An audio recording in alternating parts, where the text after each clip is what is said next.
Remember to mute the YouTube.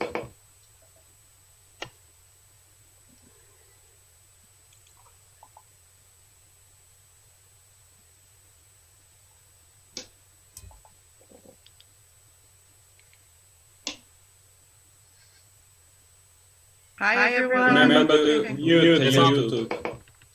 Welcome to our event, world premiere of the first original Kino Club production. I'm Xenia and I have been a producer on this film, so I will moderate this intergalactic time travel with you. Hi everyone. Remember to mute the YouTube. Thank you to Yngvesin for his welcome to our live event Copenhagen world premiere. Unfortunately, this original crashed at the end, so it was a bit shorter than it was on Xenia, but I really have a producer on this film. So now I will moderate this, who is a founding member of Hi everyone. Remember to mute the YouTube. Hello. My name is Paola. I am part of Kino Club, which is a collective, it's an artist film collective that has been running for 4 years. We're actually like friends from university. Hello. I am my name is Paola. I am part of Kino Club, which is a collective, it's an artist film that has been running for 4 years. We're actually like friends from university. Hello. I am my name is Paola. I am part of Kino Club, which is a collective, it's an artist film that has been running for 4 years. We're actually like okay. Yeah. So it's really nice that we are here to have like this this is the 4th year. So yeah. So when the world ended last year, Kino Club was in lockdown in different countries, and we couldn't do our events as usual, where we usually host live screening events with a lot of audience and dinners and everything. And then we came up with this concept because we needed to do something together. So we developed, is the echo still there? yes. Yeah. Sorry, people, we are experimenting with the world. Maybe we can type. Echo, yes.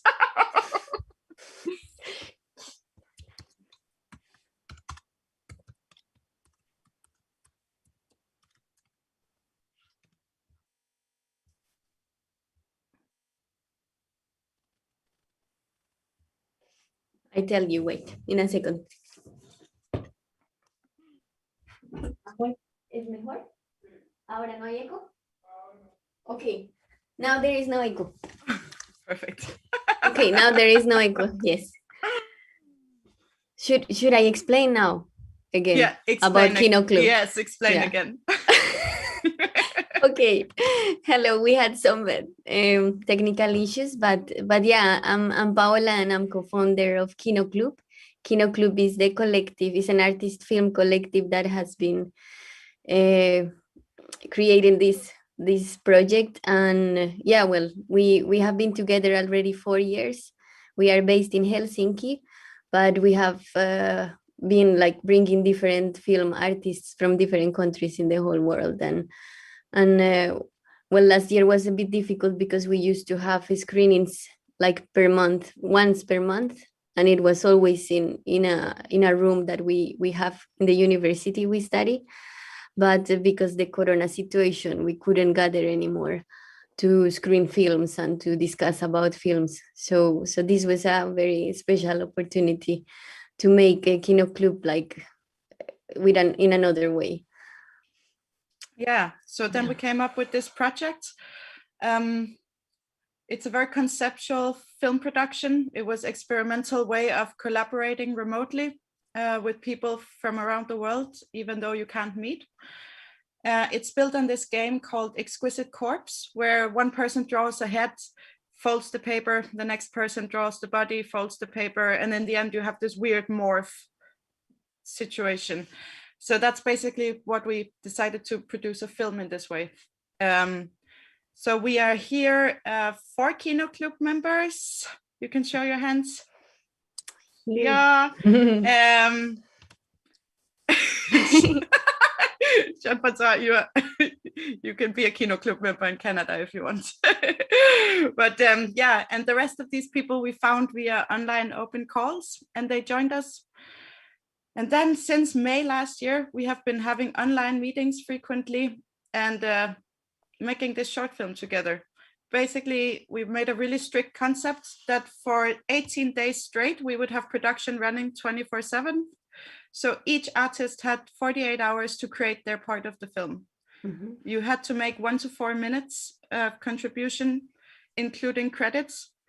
And you could prepare a bit before, but you couldn't actually produce it. So it had to be this marathon production.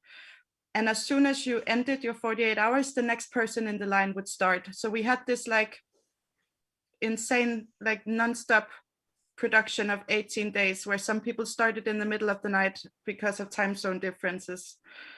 And each person had to somehow relate to the clip before theirs. So you were allowed to see everything that was produced before your clip if you wanted to, but you only had to watch one clip before. But then you had to somehow incorporate that or relate to it in whatever way you wanted to in your own clip. So in this way, there has been some interesting transportation of themes, and somehow the material has like connected with itself or each other. And a lot of us didn't know the whole film until we had this internal premiere last summer. We ended up doing a bit more post-production than we had initially planned, fixing some sound, fixing some transitions between clips. But basically, this whole film has been made in 18 days nonstop in different continents. So now we will all introduce ourselves shortly before we start the film screening. And we will go in the order that we appear in the film. So Daniel, you are first up. Hi, do you hear me? Yeah, sure. Hi, I'm Daniel Villoldas, and I study in the Fine Arts Academy of Helsinki, and most of my work is based on video and found footage and human behavior. Thank you, Daniel. Then the next one in the clip must be Janne. Yeah. Hi, everybody. I'm so glad there's so many people watching us now and our film. I'm Janne Häkkinen. I'm a cinematographer. Actually, during this project, I graduated from Aalto Film School in Helsinki, and I'm not really used to doing things solely on my own, but rather working in a group.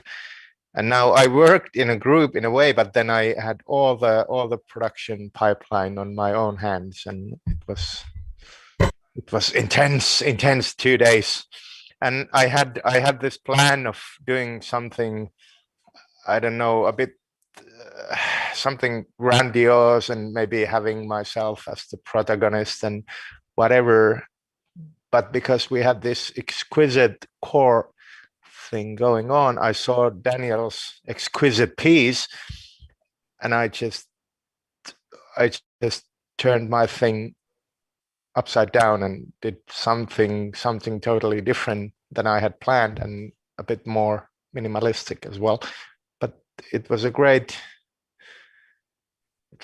experience, and I'm enthused to see these pieces all again once more.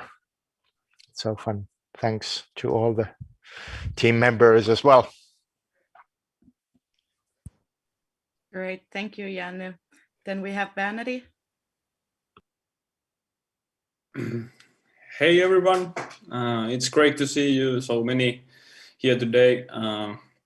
My name is Werner, and I'm an artist living and working in Helsinki, Finland. I'm a co-founder of Kino Club as well, and for 4 years now, together with colleagues, we have been enjoying organizing these events in different venues and festivals, and now for the first time in live stream. So it's exciting, and as you see, experimental. My clip is called Interminable Present, and what I thought while working with it was the restrictions that came with the coronavirus, and also my own increased incapability to leave home because of my leg surgery just few days before the filming of this movie. So I started to imagine a future cyberspace, be it dystopian or utopian, you can choose, where egalitarian coexisting of all organic and inorganic beings would be possible. In this unprecedented Internet of Things, all existence is online, intertwined in digital interfaces. It could be said that my clip is kind of imaginative getaway and get together with things that otherwise felt somehow restricted for me at the time. Yeah, but I guess that was my intro. Enjoy the movie, and now I shall give the floor to Kaspar. Thanks. Hello, I'm Kaspar. I'm from Berlin in Germany, and I'm currently like a PhD student at the Berlin Arts University, and also a fine art student who is focused on the video at the Braunschweig KBK Filmklasse. So for my video, I did a diving robot sequence in the Arctic Ocean in the sea that you can see, and I worked together with a polar researcher from the Alfred Wegener Institute in Germany who did polar research, and we did a diving robot and shows the deepest point of the sea, and it's like a little, how to say, reminiscence of the Picard brothers, like Bertrand Piccard and Jacques Piccard, who went to the deepest point of the ocean, the sea, and they discover a strange animal. I did my clip together with my friend and colleague Bernhard Range, who's a really special musician. He has an analog synthesizer from the 1970s, the old synthesizer. So we mixed very spacey clips from the deep sea together with these very great analog sounds that we did together. So I want to also say thank you to Bernhard. And I hope you like my clip, and I give now the position to the next person. Yeah, and the next person is Jean-Francois, who, by the way, is also our technical streaming wizard for tonight. So thank you, Jean-Francois, for being in the control room of this spacecraft. Hello everyone. Thank you, Xenia. So my name is Jean-Francois Robin. I currently live in Montreal. I study at Concordia. I'm about to finish my master's thesis at the current time. My work revolves around the notion of disappearance and the anxiety present in our current era of hyperreality, following Baudrillard definition. Anyway, I'm deeply inspired by nature, science, and technology. My work brings together the virtual and the real with a kind of poetic likeness to examine our relationship with the self, the global, and our surrounding. In this work especially, I think the challenge was to make something rather quick. I work mostly with digital content and also video games medium, and usually that takes months to make something, and this time I had 2 days, so that was quite fun experience to try and make something really quick, to be as well quick in the idea but also in the execution, and that was a really fun process, and I thank you, Kino Club, for inviting me in this experience. That's it. Thank you. Then we have Luca. Hey all, my name is Luca. I'm a Brazilian artist studying in The Hague, a bachelor's in art science. And my clip, when we were doing the production, I was in Brazil, isolated in a really small beach, which means that I had little to none of the equipment that I usually have to produce. And I had a camera and just a video synthesizer, and I work with video art usually, and a bit of found footage as well. You're gonna see me as a kid being glitched, and I hope you'll enjoy. Next on is Xenia, and thank you so much. Yes, I am the Xenia Ram. And besides being producer on this film, I was also a participating artist. I am also a member of Kino Club. They adopted me 1 year ago after they curated me for an exhibition in Helsinki. So I'm really grateful for that. For my clip, I kind of just had this childhood dream of being a space manga princess or something. I wanted to make like a classic sci-fi space adventure. So a new alter ego found the light of day during these 2 days when I was shooting my thing. Similar to Luca, I was in lockdown in Copenhagen. I also study fine arts in Helsinki normally, but I was in Copenhagen during the lockdown last year. So my gear opportunities and facilities were also quite limited, but I know a lot of people and places, so I managed to somehow bike around town for 2 days and make something, which is really nice.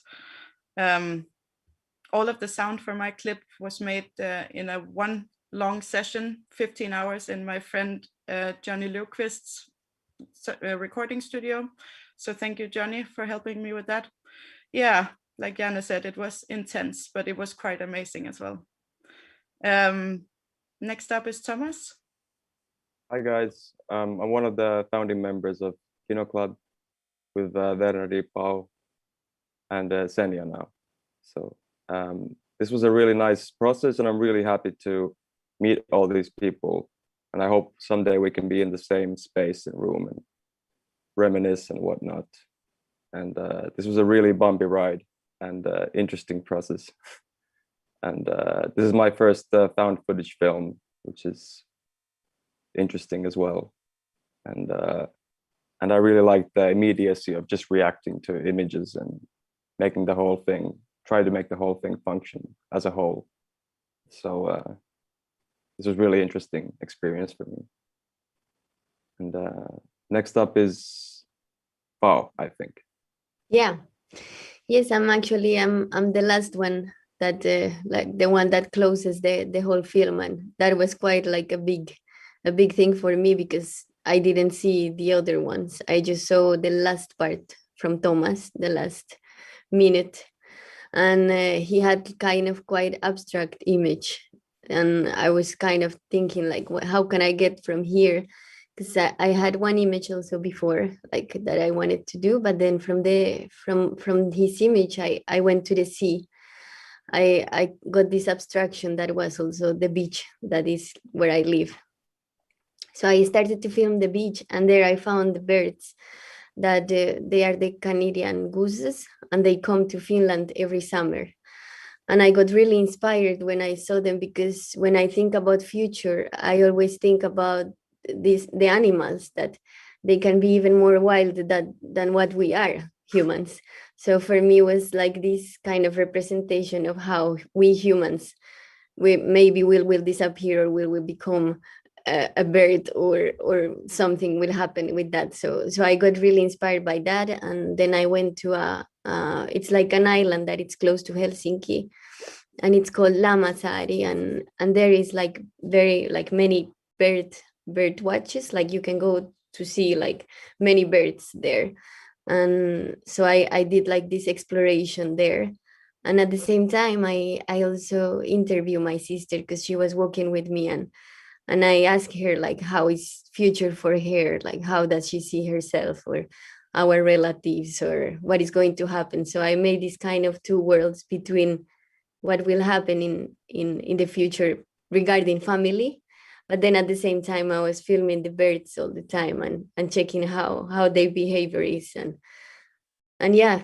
So somehow also this idea of the birds became became really important for me also, because I have been thinking from the dinosaurs times that they are kind of like the ones that still represent them somehow. So it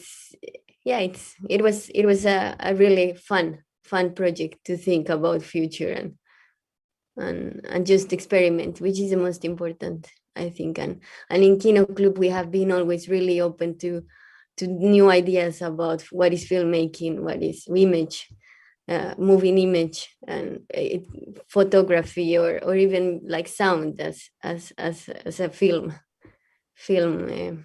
Yeah. But yeah, really exciting to see this, and welcome everybody. I'm so happy. Bienvenidos en Colombia y gracias. Yeah, thank you everyone for tuning in. As Paola said, like, this really was very experimental to us. We wanted to experiment with the format of co-production. So even though I have been acting as producer and everyone has made their own clips and been the director, script writer, everything on that, it really has been a co-production. It has been a collaboration. We did about a month of pre-production meetings weekly before we started, and then we had post-production meetings until now afterwards. So we have also just become this very close group of collaborators, even though, as someone mentioned, some of us still have never met each other in reality because we are in different continents. But somehow we have formed this quite close social bond, which feels really special in these times that we have had this new group of friends. And yeah, now, so long time after, it's quite nice to finally launch it into cyberspace with you. We recommend turning on your real speakers or putting on headphones, but of course, if you only have your laptop, then that will do. If your internet connection can handle it, we also recommend putting it to full HD or 1080p, because then you will get to see more nicely what we have done. The film is 32 minutes long, and after the screening, we will check back into Zoom like this, and you guys can ask us questions or comments, and we will have this live Q&A. So thank you so much for joining. We hope you'll have a smooth ride. If we do experience technical difficulties or latency, please bear with us. This is a new world order to all of us. Yeah, okay. See you in half an hour on the other side of the future. Yes. See.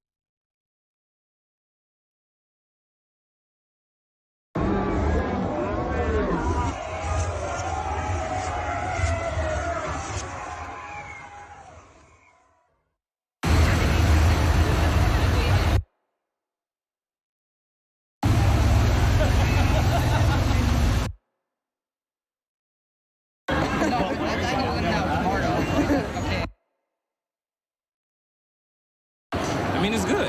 I'm here to have a good time. What stores did you guys go to?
Once the state stripped humans from all media, deemed alarmist, we privileged the economy over safety. In the beginning, we were easily replaced, until we became scarce. Communications are extensions of man. If no one watched, it didn't happen. I have no awareness of how I came to be. I sipped and sucked everything that was left to watch.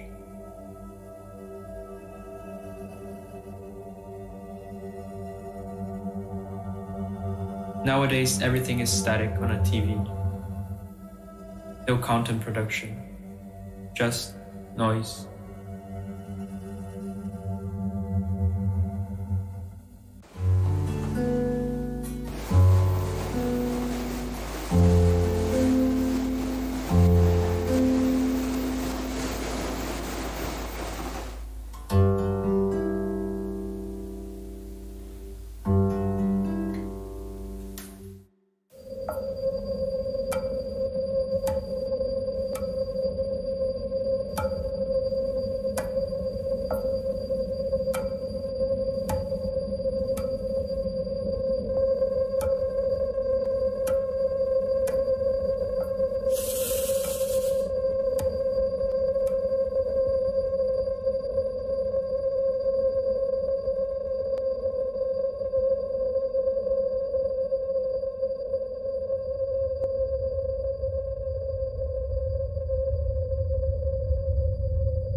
Back in the days, before the system took over, they used to store a lot of content. They thought it was valuable, important, hidden and forgotten in isolated corners of galaxies scattered around the universe. One can still find pure imagination in what is now commonly known as aesthetic islands.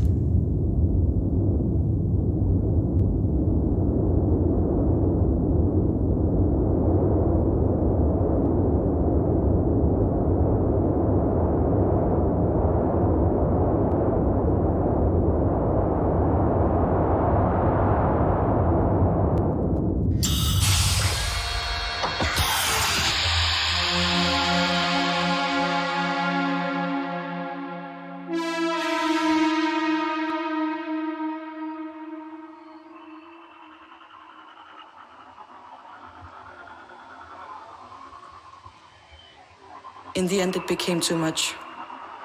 The world couldn't keep up with the impact of constant impressions. It became static.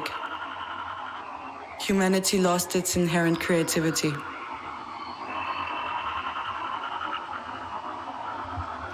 I must put on my gas mask before I get too close.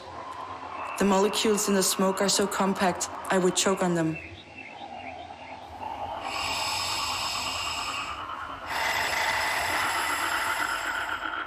The parallel connections are strong in these places.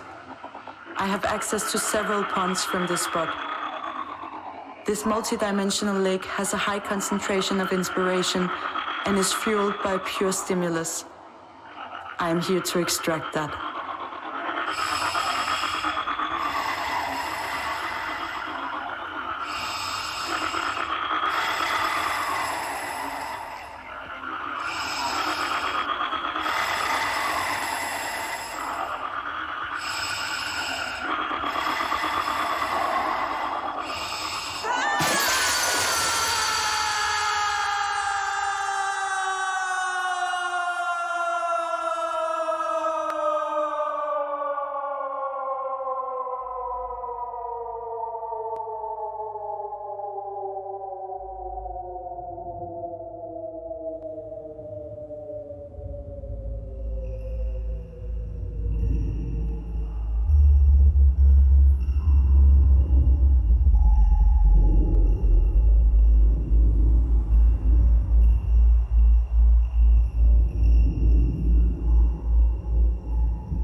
Like after a concert.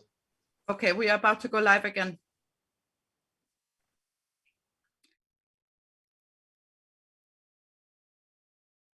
We hope you enjoyed this world premiere of the Exquisite Futures Kino Club original production. Now we just have this half an hour of live Q&A. So if you have anything to say to us or ask, you can put it in the chat in YouTube and we will do our best to answer. We are reading your chat messages in real time, but we do have a delay of 1 minute from when we speak to you actually hear it. So if we don't answer instantly, this is why. So yeah, I guess until we have anything coming in the chat, I will just moderate some kind of conversation. So we opened up the ball a little bit before about how people have different approaches to filmmaking and how we all have our different work methods. So maybe this is interesting to go deeper into. So for instance, Daniel, yours is made completely with found footage, right? Yes. Yeah. Yeah. Why did you choose this approach? Is that how you usually work? Well, for this particular project, I wanted to use real footage because I also use some professional sites, but the image is too clean and it's not real. So the idea was to create the sense of reality from reality, yeah, and that was the reason why I used the YouTube raw videos. Yeah.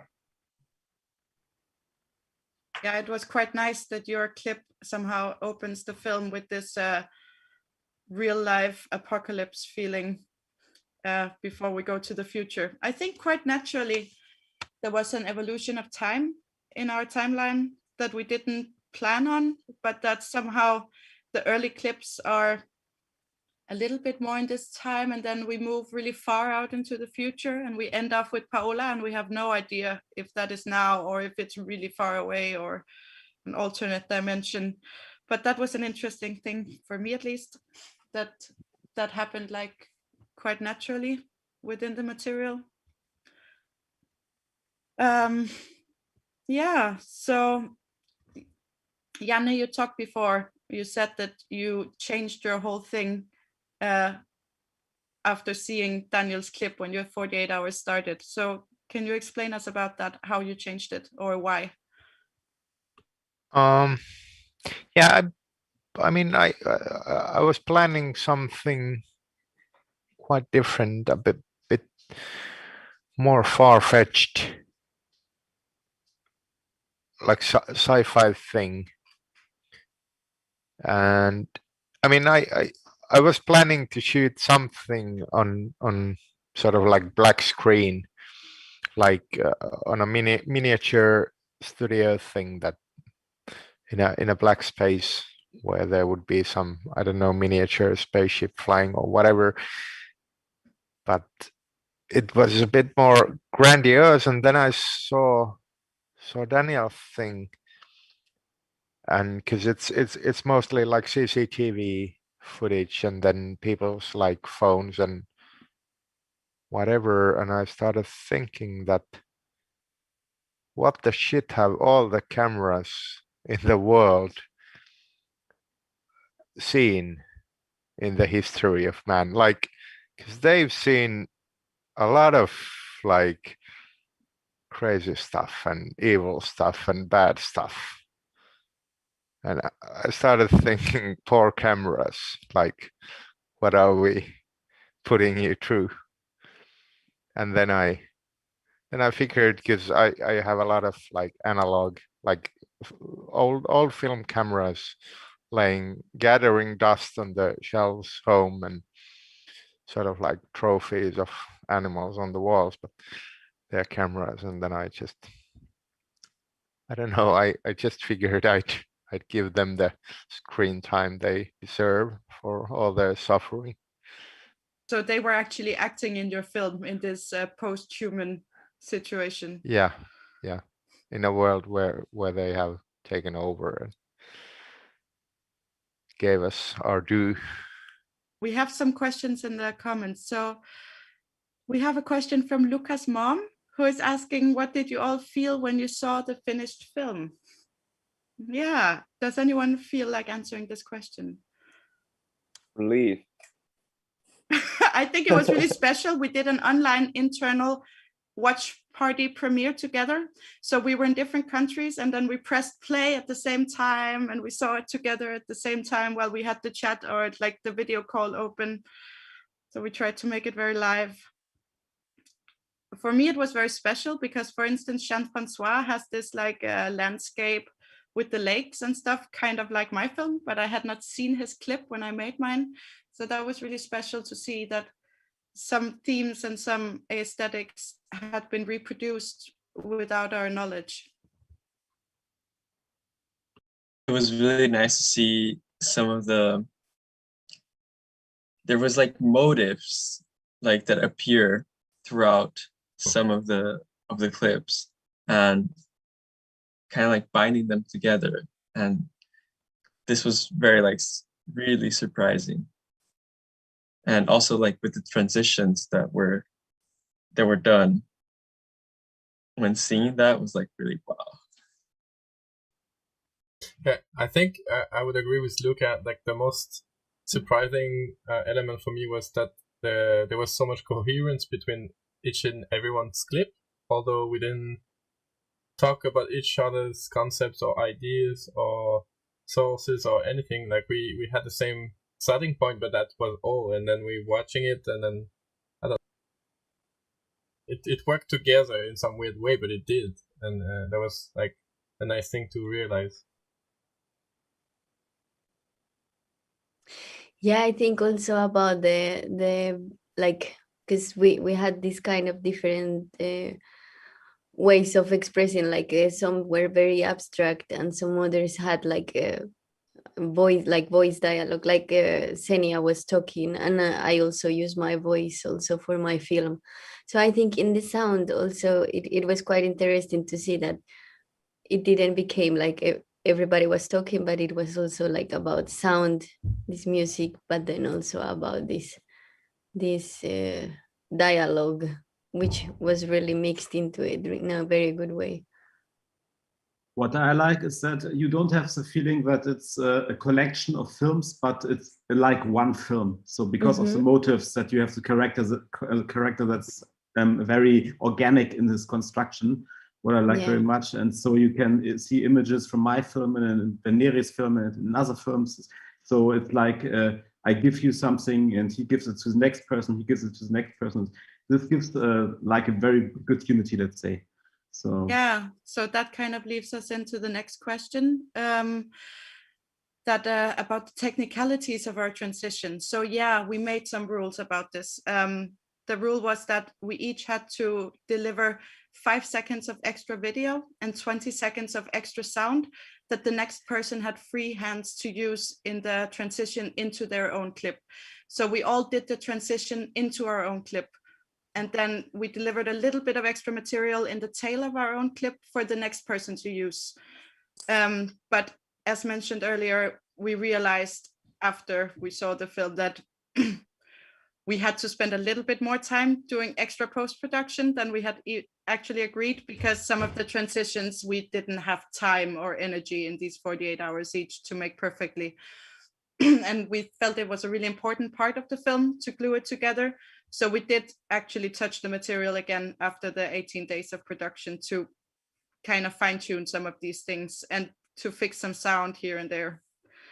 And then there is a question from Melissa. How did you agree to say this goes or this goes away? Well, basically, we didn't really take anything away. And we didn't really make any rules about what goes and what goes not, I think. We just kind of made our own thing. And yeah, I don't know. Yeah, like this was one of the rules, that it will be like this time and we cannot edit afterwards. It will be shown as it is. Exactly. Now that you've experimented with this kind of filmmaking, would you consider doing it again in the future, maybe with a different theme? What would you do differently? Yeah, I think we already quite early on discussed like other projects we maybe could do together because we really like this working group. And definitely like the theme from this was very clear. We all had to envision artistic life in the future. That was basically just the red thread. And that's why we are all artists and we all like had this vision. But we didn't actually settle on a future project because also this dragged out a bit. And yeah, I don't know. Somehow it could be a second part, or I don't know, like in a way, of course, now we know each other more.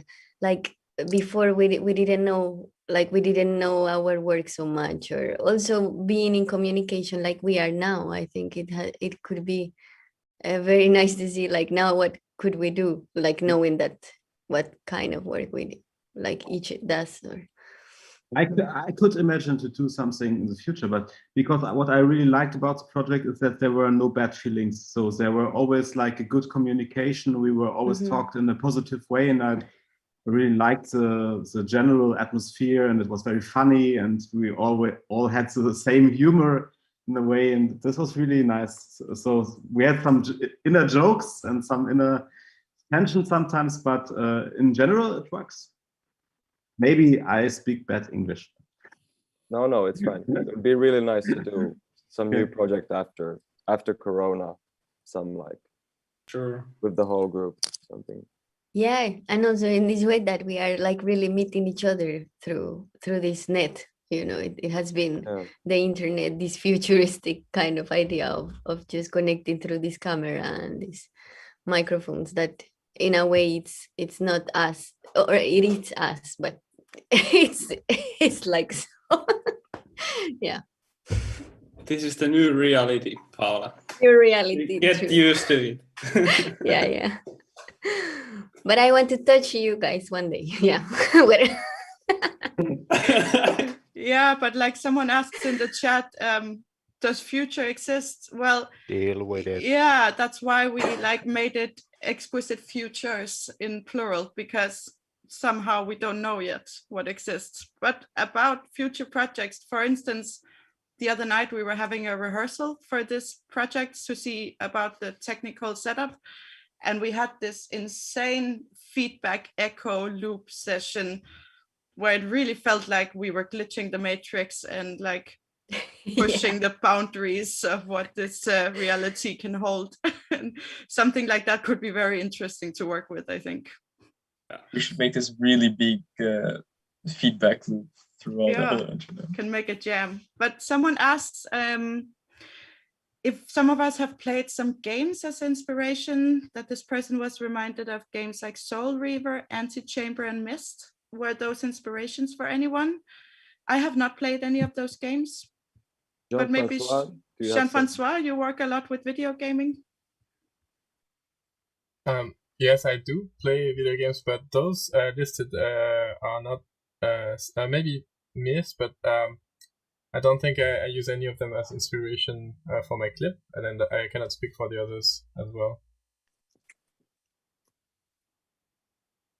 No, but you also produce video games, no? Or like make graphics for stuff? You have I make more serious games for research in the medicine field most of the time. But yeah, it's not like video games where you play and spend your time enjoying yourself. It's more. Your sound disappeared for a moment when you said it's more something. Yeah, but regarding the question, do future exist? I would answer, do present even exist? And I'm not even sure we can answer that question. Like, I personally think there is many present at the same time, and we choose to live in one. And there's many futures, and many past. And I think it's that's my point of view. And I don't know if everyone agree, but that's my answer to your question, Vinny. Very good answer. So yeah, I want to go a little bit more into people's different styles. So for instance, Vanity, you have this crazy eye thing going on and your face in different ways. How did you make this? I made it with special effects. But I wanted to connect with Janne's cameras, so I took the kind of camera's eye to virtual cyberspace and to make this interface. Yeah, just experimenting with Premiere, and it's actually all shot with mobile phone. All my videos. So. Wow. Is it your eye? It's my own eye. Oh, we got another. Yeah, it's a long question that had to be split in 3 comments. Yeah, and sorry, I put this spam filter on the chat, so you can't only post like every 60 seconds. Someone watched it in their notebooks. LCD display set in a particular inclination. Where I am, there was still sunlight in my room where it started. Well, perfect. We are waiting a bit to see the rest of that comment, since it's coming in 3 comments, and I put the setting so it will take 3 minutes. Okay. So in the meantime, in the future we will see. In the future we will see it. So, but Luca, isn't it so that you also shot your material with a mobile phone in the end? Yeah, I did. Most of the footage that you see, the outline of the CRT TV, was shot with my phone. That was not ideal, but it was what I had at the time.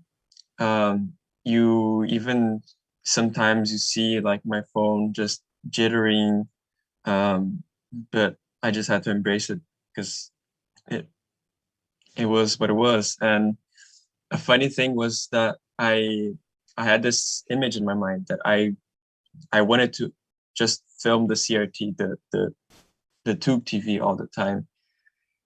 And during the shooting process, the TV that I had just completely stopped working.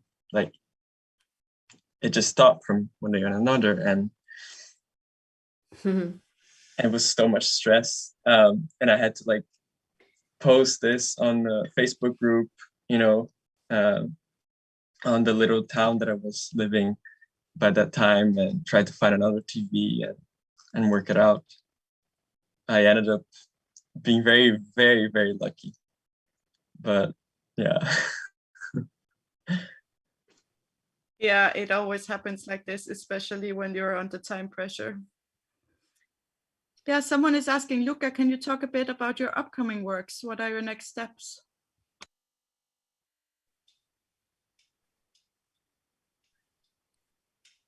You're muted. Sorry. Yeah. So right now I'm working a lot with the theme of surveillance. At my school, there are a few surveillance cameras around. This is my research practice right now. So I'm currently mapping all the surveillance cameras in my school and making kinetic sculptures with them. Oh, that sounds super cool.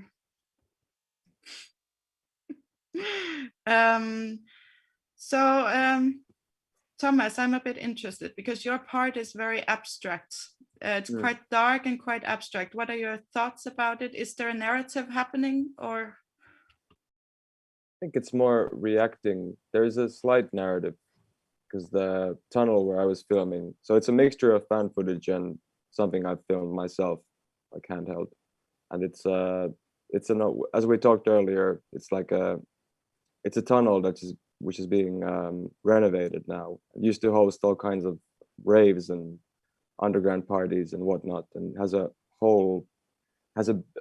lot of graffiti inside it, inside the tunnel, and that will all be wiped out.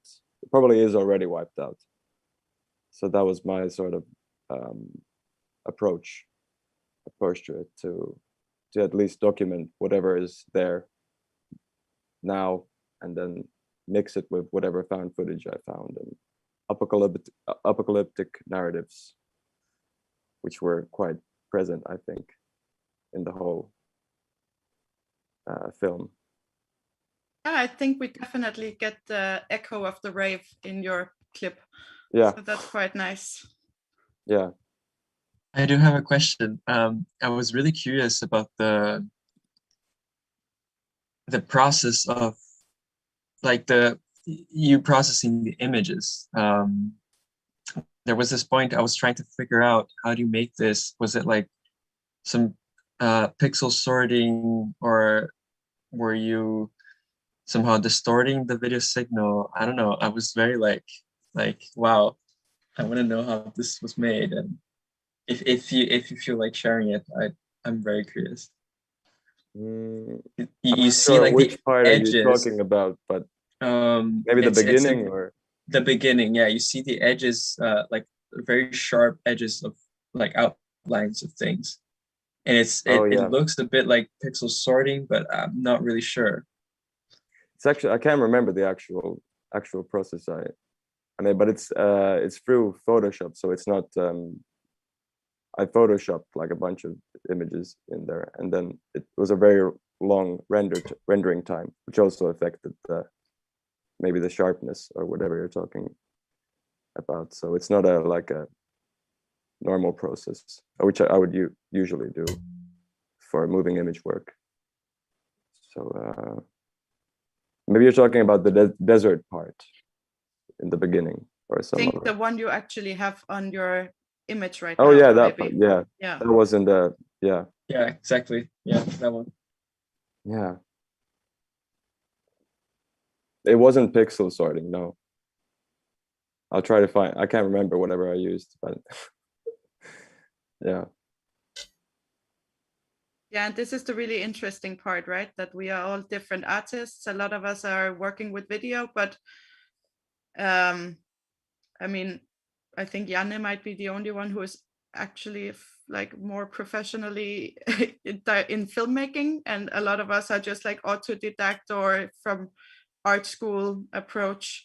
So we have had very different ways to treat this material we have been working with. For instance, most of my film, or a lot of it, is just still images that I have animated. And so, yeah, I thought that was a nice thing to see when we saw the final result, like the very different ways that people approach the medium. But I mean, that's also why we selected you all, that you were quite different, that we wanted to have a selection of people. Like, for instance, Caspar, you are actually working for a longer time with sound than video, right? Yes, in my first life, I was a composer. And I was studying music, and I was writing music pieces, and I thought maybe it would be nice to add some videos to my music pieces, which were played like by an orchestra or like a string quartet or like a piano and a singer. So it was like a modernist classical music. And then I started to add video to my music, and then I started to study, after my music studies, video. So I became like a video artist. So it was a very strange way. And maybe my approach is very much inspired by music. So maybe it's possible to see some musical structures in my videos.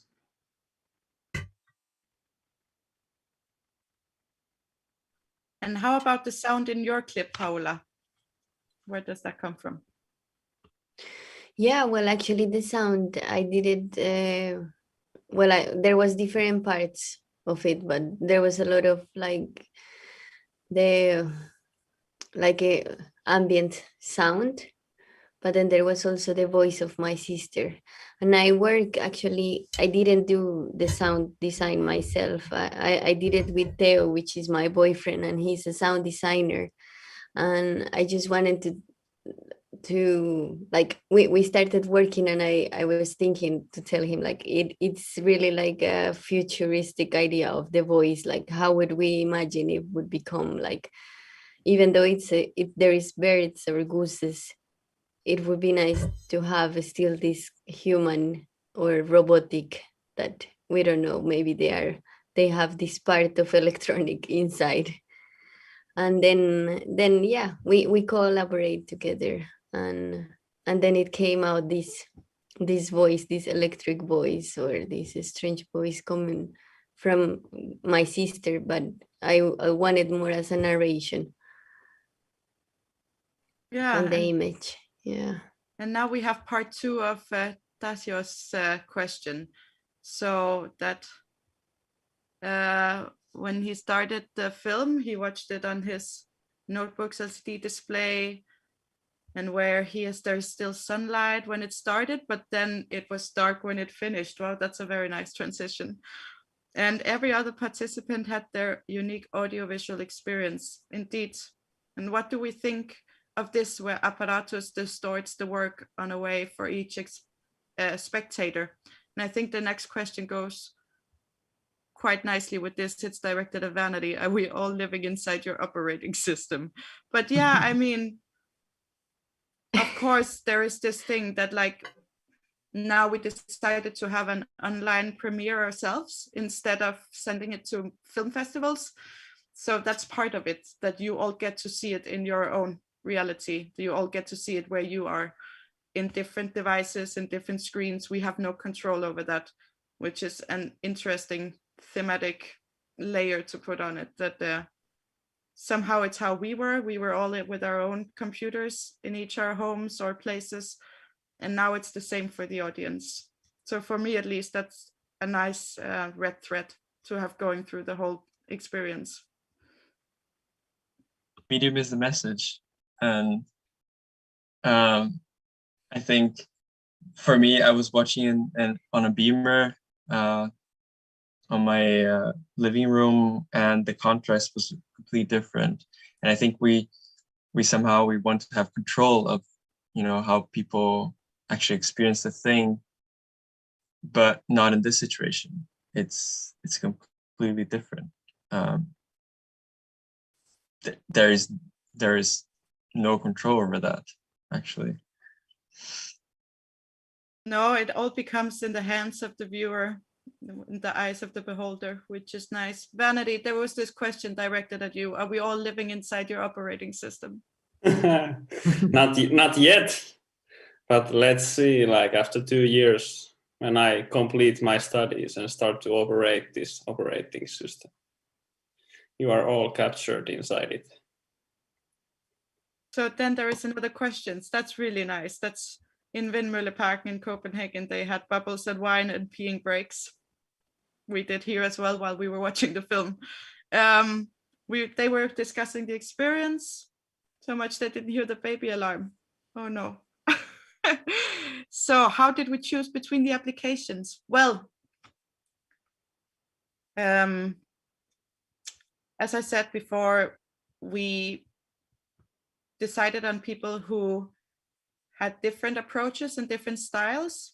We wanted it to be a diverse experience. We thought it was really interesting that people came from different backgrounds. Like Janne, for instance, in his application wrote that he had not really made art films before. He was used to doing more commercial productions. So for him, it was really interesting to have more free hands. And Caspar wrote that he was actually a composer, and then he had gotten more into video. And so I think that was one of our decision points, that we thought we found really competent people from very different fields and from around the world. But I don't know, maybe some of the other Kino Club members also have something to add.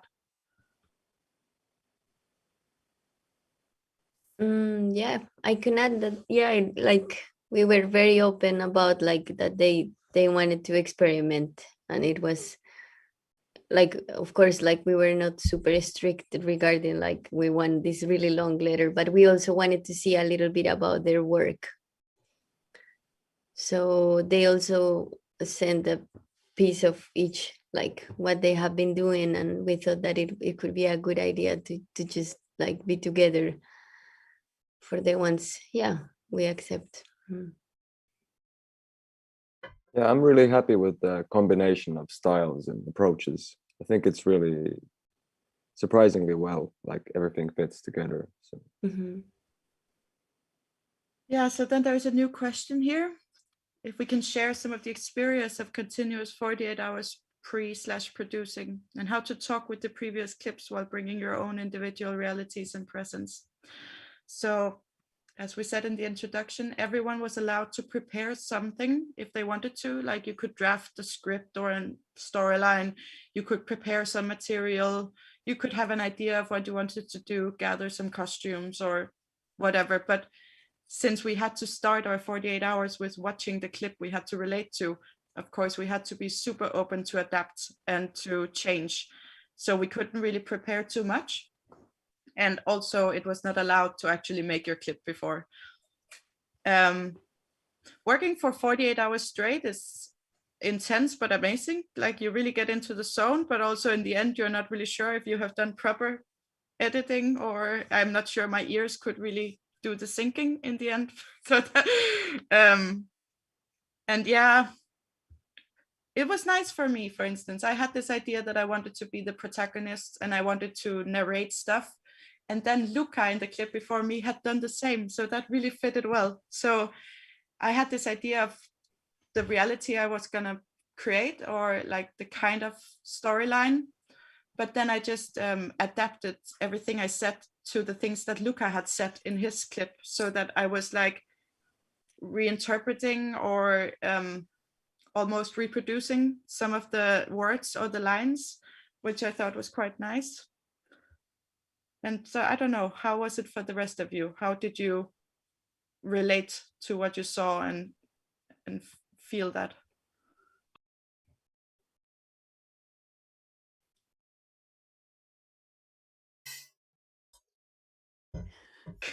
Well, for me, it's the 48 hours felt really short. I thought first, before we got into this project, that okay, 48 hours for 2 minutes, it's like hell of a lot of time. Like, I can do whatever. But then when you get into it and you want to make the best work ever in that time, then it's starting to feel like short.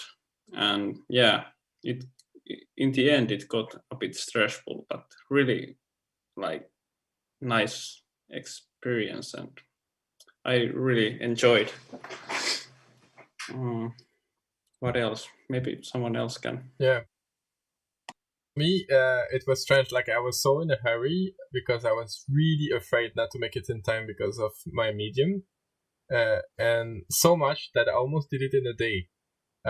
Like, I spent half a day solving some coding problems, and then the other day I took it easy, and then I did some editing, but it was really scarce, like not many work to do, and a bit of sound touching up. But like, yeah, I was so scared that I would not make it because, like, you know, programming issues, because of rendering issues, because 3D takes time to make it really all the time. So I hurried up so much, even like for the idea, like that was the most stressful thing, because I had to make sure that whatever I started with would work on until I made the idea. So that was scary. And then, but then, yeah, it worked really well. I went with the idea I had, and tried to respond it as close as I could from like the landing that I got. And yeah, that was fun. That was like a good landing experience, I would say. Really good.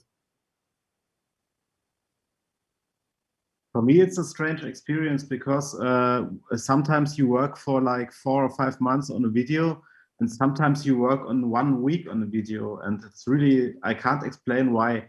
Sometimes you have a great idea, and then you are working all day, like 5 hours a day, and then the video is finished and you're really happy with the result. And sometimes you need 3 months for the same thing. So it's really mysterious why it sometimes takes so long and sometimes so short. I don't have an answer for this.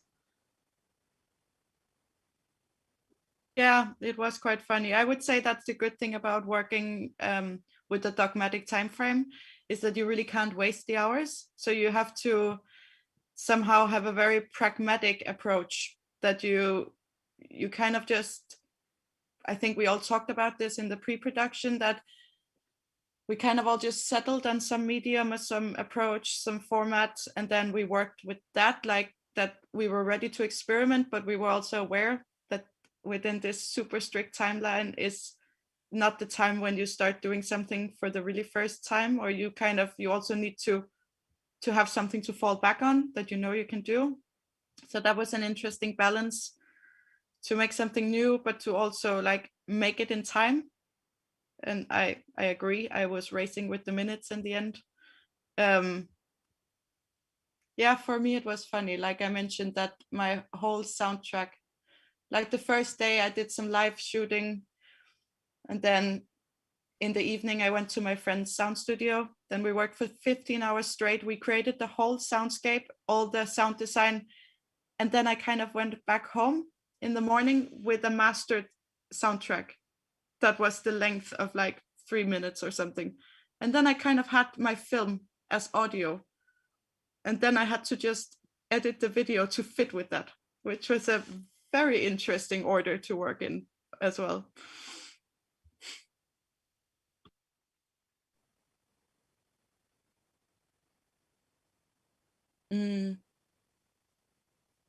So, but I don't know. I put in the chat, we will stay with the people as long as they have something to say or ask. But it seems we are mainly gaining emojis by now. So, but that's also nice. Yeah, we should answer to the emojis somehow. Yeah, sorry, Cryan Adams, for I timed you out earlier because I couldn't see your emoji. It was showing as a small square, and I was afraid it was a troll. So I'm sorry if you actually had something to say. Why do you all create? What motivates this? Oof, wow, that's a very heavy, large question. It's like what is the meaning of life? It's Yes. pretty true, obviously. Yeah, I mean, most of us are artists in one way or the other. Well, we all are, but a lot of us are art students, so we have this luxury of being in this full-time creation mode, which is really lucky. Yeah, but somehow actually for me, like as I said before, like in the film, I actually asked it was partly documentary, and I was asking my sister about the future and how she imagined our future generations and which kind of language she could say, and so in a way like that connected really much with what I do in my own artistic and personal work, which is my family. So it was really connected towards that. Like, so my family has been motivating me, like big part in what I do, and then from the other side is that, like about existence and why am I here, I guess. Yeah. And Daniel, you have this very in your clip, it has this very political undertone or overtone even, I would say. Is that something you usually work with? Is filmmaking for you a way of like also doing political activism? That's a good question. I don't think I'm that political. I don't think in that way when I do. I think it just comes naturally. I like to complain a lot to myself about the world, but it comes out as an exploration of whatever is wrong. Doesn't necessarily pushes me away, but maybe it draws me in. So when I created this fun footage, the beginning of the film, I felt actually mesmerized by the destruction of the people that wanted to buy something. So it wasn't, I mean, it was political maybe afterwards, but it first felt just really interesting to try to understand what was going on.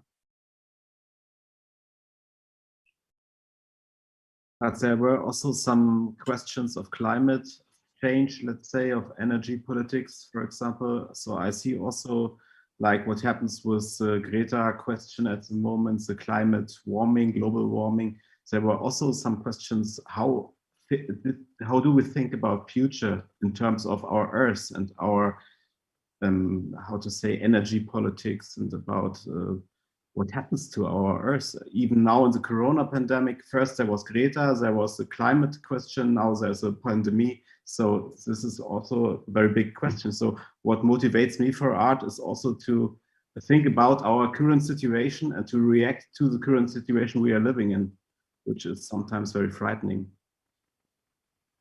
But also we could add that we are all creating futures in some ways. Like we create something, we project an idea, we project on our horizon, and that somehow influences people, and that shapes the future, that shapes our mindset. And if we keep repeating things we like, things we wish to see, that's the horizon we create. And if we keep repeating the mistakes or the traumas that we had, it's also a way to reproduce them somehow. And it's both important to remember the past, but also to project something positive and something that we like to see in the future. And while we create those movies and while we create our own work, I think we all create futures. And not only while we're doing art, I think every one of us is doing that. Yeah, definitely. And I think that was an interesting aspect of this, that even though our production structure had this very linear feeling with the whole list of people and going one from the other, somehow we couldn't really, we talked about it in the pre-production, if there was a historically projected timeline into the film, if we were following some kind of evolution in timeline, or if the film was taking place in a specific year or future time. And we decided that we had free hands, like there were no rules. You could make it whenever you wanted, and we were going to see how it worked out. So I think that's quite interesting, that actually it's hard to say if it's linear or not, these multiple futures that we are working with. Several of us are working with parallel dimensions, and like Luca, you have this time travel of choosing yourself as a child to put into the video and stuff. So, and this very old school and like video gear feeling. And so this like, what is the future, what is the present, also became very apparent, I think, in the film. Oh, they're talking a lot about representation in one audience group. Is that something we thought about during the selection process? You talked about style, but what about positions? No, I would say we didn't base our selection process on representation. We based it on who is interested in being part of this. What do they bring to the table? What is their energy and motivation for it? Why do they respond to our open call? I have something to comment on this, because Please. I got to know about the open call and this specific group that deals a lot with media archaeology and analog video. And some people reacted to it because apparently there was some sort of typo, which is, in my opinion, it wasn't a typo, because the theme was about like imagening artistic life in the future. And some people reacted to this somehow, that it was a typo. But for me, it was clearly, it was an artistic choice. And for sure, it filtered out some people for the good, I think. Yeah, that so was my yeah. that was my spelling bee.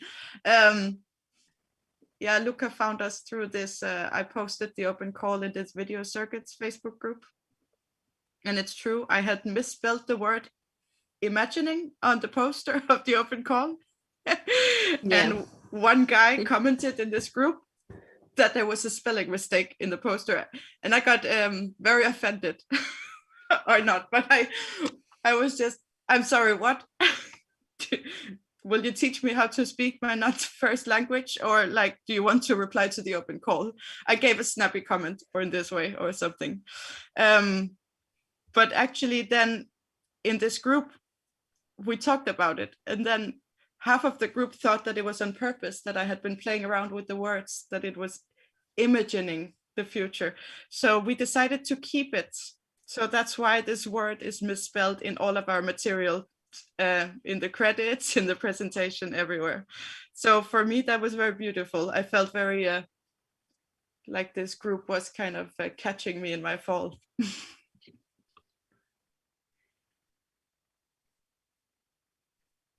And how was it to work in a team with so diverse cultural backgrounds as yours?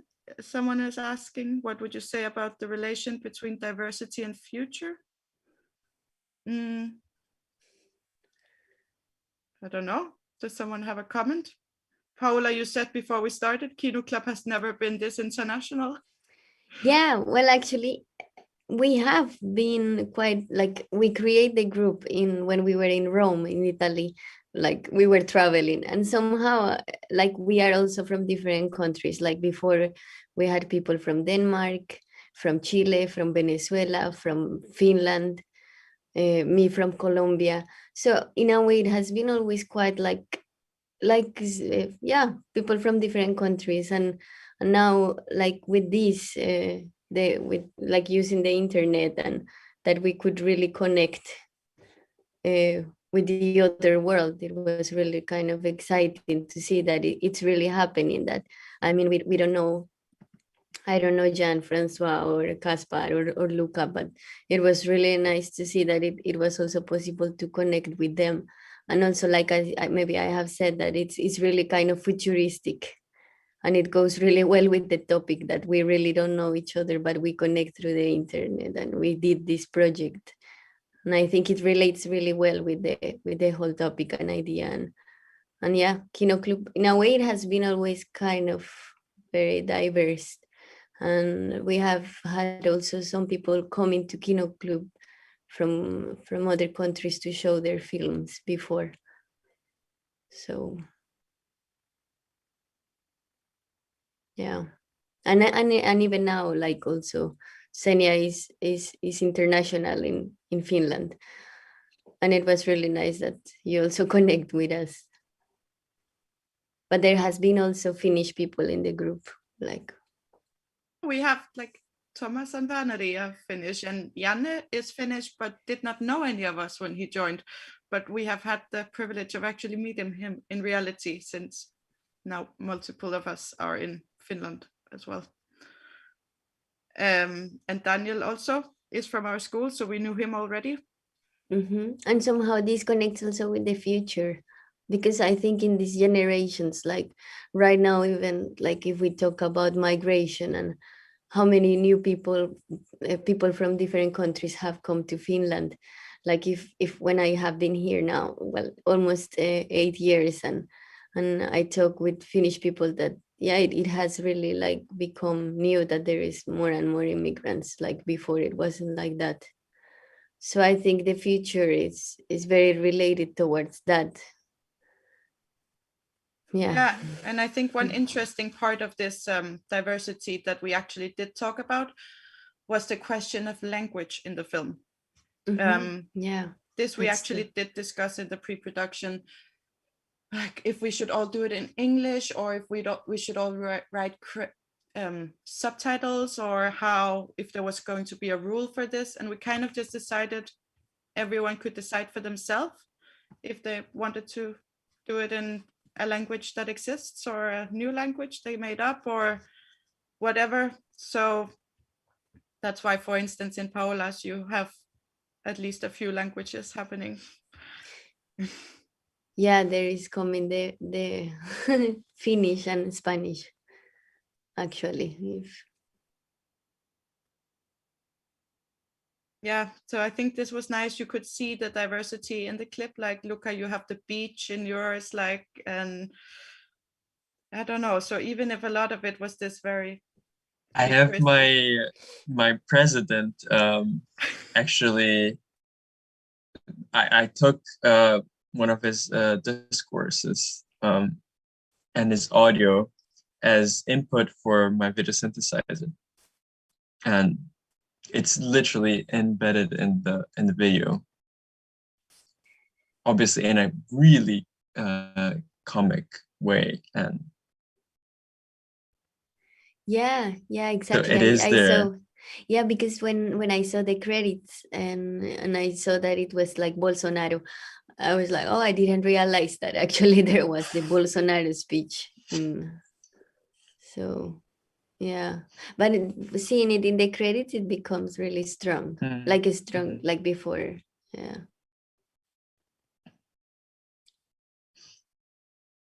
yeah, well, I don't know. It seems like maybe the chat is slowing down, and also we have already gone almost half an hour over the disclosed timetable. So I think maybe we're going to round off, and then we can stay on and have our official internal after party premiere event.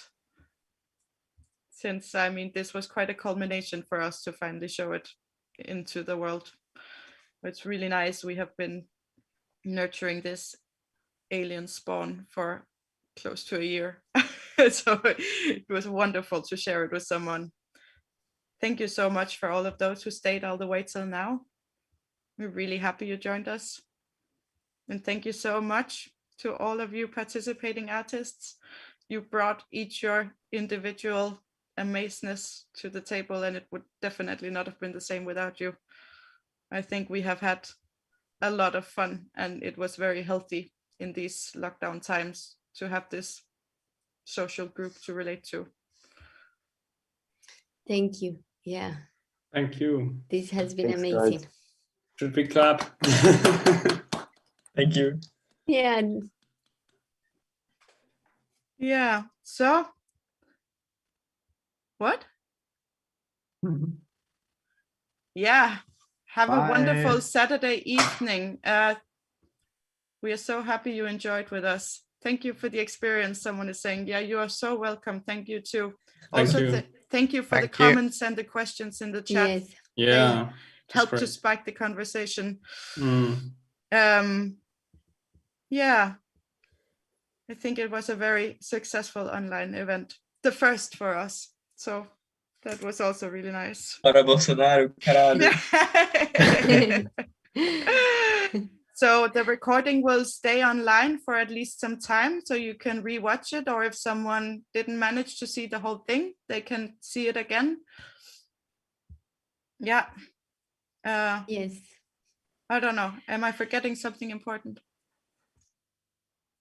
No, yeah, just keep checking Kino Club Facebook channel. Yeah, we will have events even in the future. Yes. Yeah. There will be a post-apocalyptic world where we can again invite audiences in Helsinki. And if not, we will continue with online reality. Is future like post-present? Yeah, I guess. Depends. Time is not so linear, you know. Okay, well. Kiitos paljon, muchas gracias. Gracias. Guys. Yeah, thank you very much. Mange tak. Bye. Merci beaucoup. Vielen Dank.